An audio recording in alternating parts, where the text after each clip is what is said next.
Radio Cardiff. 98.7 FM.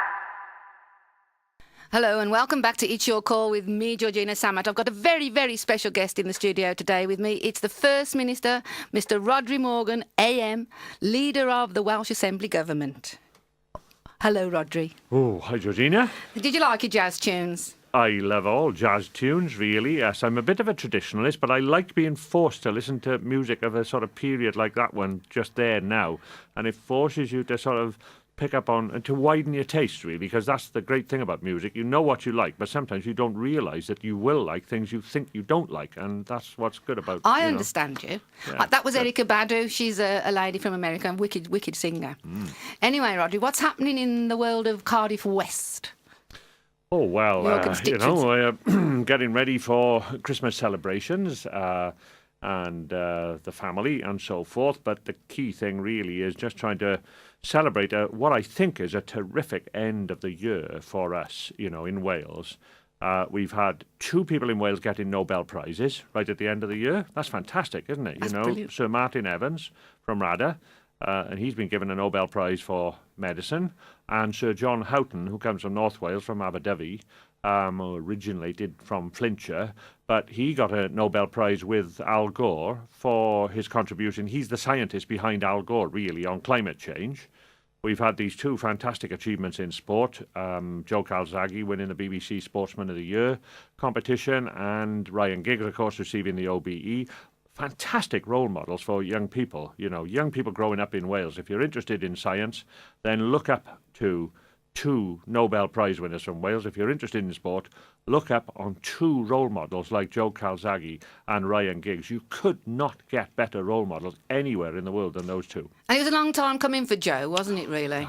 God, if probably you could say, if you were a bit paranoid, if he hadn't been Welsh, he would have won it, 4 times in the last 10 years. On the other hand, in a way, what you have to wait for like that, it's sweeter in the end, isn't it? And I think for him to get it, alongside his father getting it, for being the coach of the year, because he's now coaching. It's a little gym in ex-mining village like Newbridge, and he's got 3 world champions there. And I got to check this, because after this interview, I'm going to the British Boxing Board of Control offices, which happen to be in the old library in Cardiff, because I want to check this amazing statistic that somebody told me, that there are 3 countries in the world who currently have 3 world champions, right? The USA, Mexico and Wales. Yeah! Right. Now, if that is true, I don't know for sure that is true, but somebody, a boxing expert, told me that the other day. If that is true, that is one of the most amazing statistics of the year, isn't it? It's fantastic. That we have the same number of world boxing champions as the USA. Brilliant. And we're such a little country, really. Well, they have 300 million people. We have 3 million people. In fact, that's an interesting statistic. Do you realise that about this time next year, on all the forecasts, Wales will surpass the 3 million population total for the first time? And we passed the 2 million in the year 1900, so it'll have taken us 108 years, if I'm right, to get from 2 million people for the first time to 3 million people for the first time. Because you can tell by the trends, the Welsh population is going up by about 14,000 a year. So we'll reach about halfway through what they call the population year, runs from June to June. So roughly about Christmas next year, we'll probably have the 3 millionth Welsh man or woman being born. A little baby will be born sometime in December next year, who will take the Welsh population over 3 million. We'll have to look out for a shiny star. Well, right. Now, don't start offending people now, Georgina. You could get me into difficulty. You could get that wasn't yourself offensive. into difficulty, and you could get Cardiff Radio into difficulty. You might lose Cardiff Radio its licence, right? By saying a shiny star. Oh, I don't know. Don't worry about it. Don't worry about it. Right, the next thing I wanted to ask you, Rhodri, what are you personally going to be doing at Christmas time? It's totally dominated by trying to cook Christmas dinner for 16 people, and trying to make sure that everything is hot at the same time, and that the veggies in the family don't feel that they're just getting the vegetables and we're having vegetables the same as they are, plus the turkey and the gravy and the trimmings and the streaky bacon and the sausage meat and everything else, because vegetarians do get a bit, if they think they're just having the leftovers, they're not being treated equally. They get a bit shirty. And as they're my 2 daughters, it's very important that they don't feel like that. Anyway, so we do try to make a big effort that everybody gets, equal attention at Christmas time. My 3 children, my 7 grandchildren, and usually a couple of family friends that we have around as well. So it's a great occasion. And we're just hoping that it can be. Well, I just about remember to order a turkey this year because turkeys are in short supply, especially organic, proper turkeys that that are not frozen ones. Yeah, wasn't it the bird flu stuff? Yeah, exactly. Affected That's the the reason. farms? There's fewer turkeys about this year. But anyway, I did manage to order one on the last day that I could get the order in on the Cardiff market. So I'm pleased about that. You can buy your daughters a nut roast. I have a nut roast from Bean Freaks on by Howells. Yes. That's because I'm a veggie. Right. No, I got one nut roast yesterday, but I'll have to check with them. But I actually like to make my own nut roast up. I get a large sheet of silver paper. I get lots of spinach leaves. I get lots of cream cheese. I get lots of, chopped spring onions or whatever, and I make my own sort of nut roast for them. You amaze me. Sometimes You're a it cook works. as well, Rhodri. It's Oh, I wicked. love cooking. And obviously, because of my heart problems earlier this year, I've had to learn a lot more about cooking and how to cook the right things because I've lost 2 stone and 3 pounds now. Say I've gone from 15.8 to 13 stone 5 for those who. That's a not metric. I'm of the pre-metric era, I'm afraid. Anyway, I've lost about 31 pounds. So I'm pleased with the way that's going. But it only goes that way if you keep up the exercise regime and if you eat low-fat food. So I have lots of herring, lots of mackerel, lots of salmon, some best steak. I'm not vegetarian, but I have a lot of vegetable stew as well because vegetable stew is fantastic. I've got to admit, you do look fit.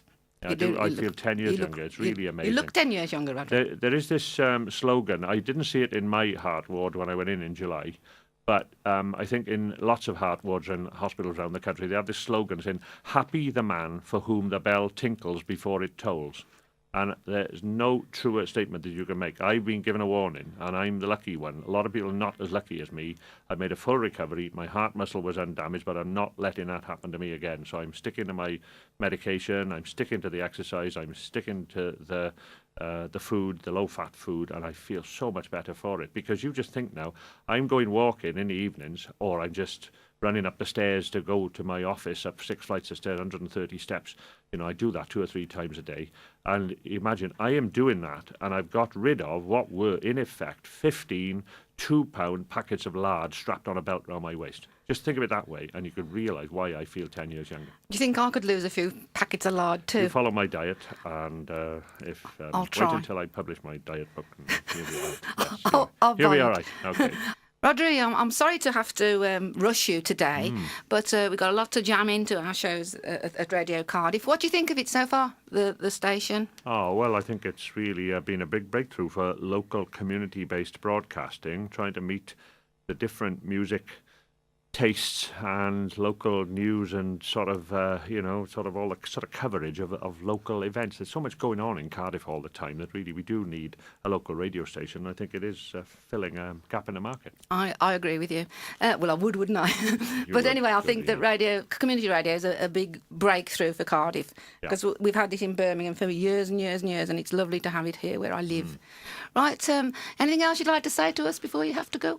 Well, I'm looking forward to 2008 even more than I have said. We'd had a terrific finish to 2007, but won the Cardiff Blues. Fantastic win on Saturday as well. I go over Stade Francais, and so much to look forward to over the Christmas. But really, 2008, we're looking forward for 2 things. One is 20 miles north of Cardiff at Ystrad in Caerphilly. We hope to see the first truly 21st century hospital starting construction. What I mean by that is much more outpatient facilities, fewer inpatient facilities than you would expect. And then the Children's Hospital, phase 2 of the Children's Hospital, £40 million project.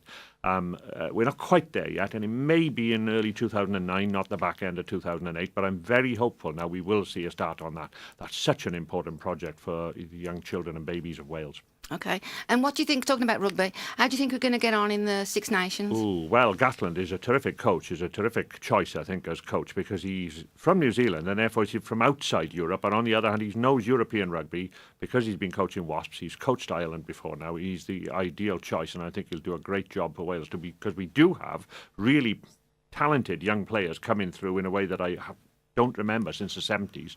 But you've got to have a really good coach to knock them into shape and get them to really think and give them the confidence that they can be up there, not just a one-off Grand Slam as we had in 2005, but regularly be up there going for Grand Slams and Triple Crowns and then eventually the World Cup in 2011. I hope so too. Me too. We Rhodri, need it. Rhodri Morgan, First Minister, thank you for coming to Radio Cardiff. And compliments of the season, not only to you, Georgina, but to all your readers. Listeners, I mean. Listeners. Thank you very much. Thank you. Bye-bye. My pleasure. Bye. Radio Cardiff.